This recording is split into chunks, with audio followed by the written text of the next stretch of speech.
All right, in order to know what we've got to do right on the phone, we've got to understand some of the pitfalls of what not to do on a telephone inquiry.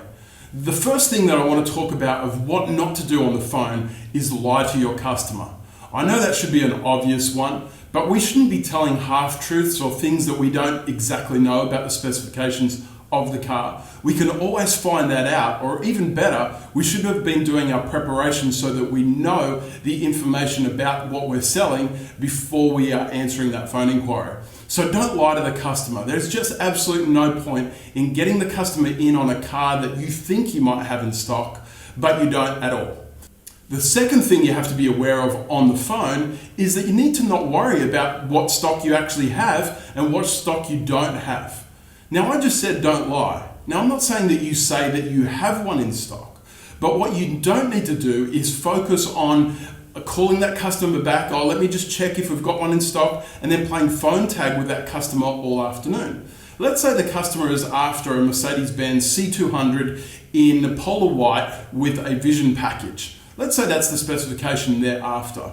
If you don't know if you have that car right here, right now, in other words, you don't have a stock list in front of you. Alternatively, you have one, but you think it might be unavailable, it might be sold, alternatively out on a test drive at the moment. Say, it looks to me like we have one of those available for you. What I'd like to do is make an appointment so that we can lock that vehicle away and make sure that it's available for you. What time suits you best, now or later this afternoon? And then go straight for the appointment. Now, it's easier to cancel or to change the time of an appointment than it is to actually call a customer back and then obviously make the appointment. And the reason why I say that is because most customers, when they pick up the phone and they're looking, for example, for a car in stock, that you're not the only dealership that they are going to call. So if you say, look, how about I give you a call in 10-15 minutes to make sure that car is still available, then there's a good chance in the next 10-15 minutes, two things are going to happen. The first thing that's going to happen is you're going to get busy.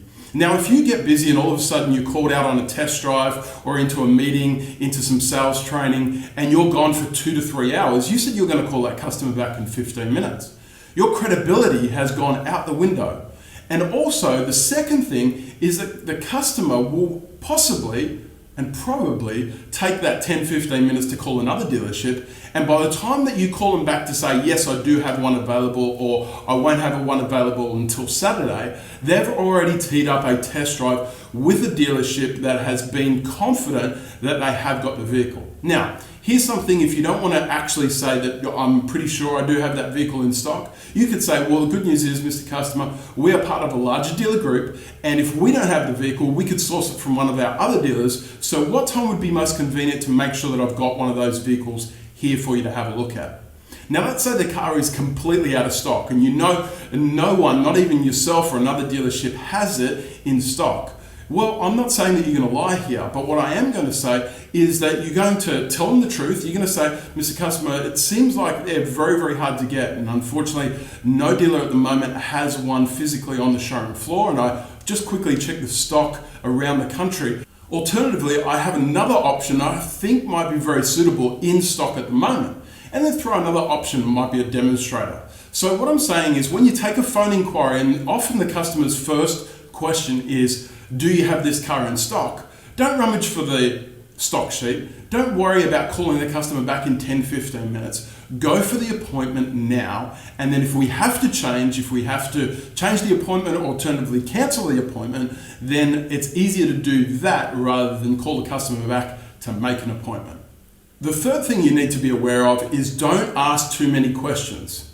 Now, we know the person that asks questions is in control of the conversation. So you want to be the person on the phone that's asking questions. Even though there's a good chance that the reason a customer made a phone inquiry with you is because they wanted their questions answered. So I'm not saying that you're not going to answer those, but what I am saying is that you want to be in control of the conversation by asking smart questions, not hundreds of questions, because you don't want it to sound like an interrogation of that customer.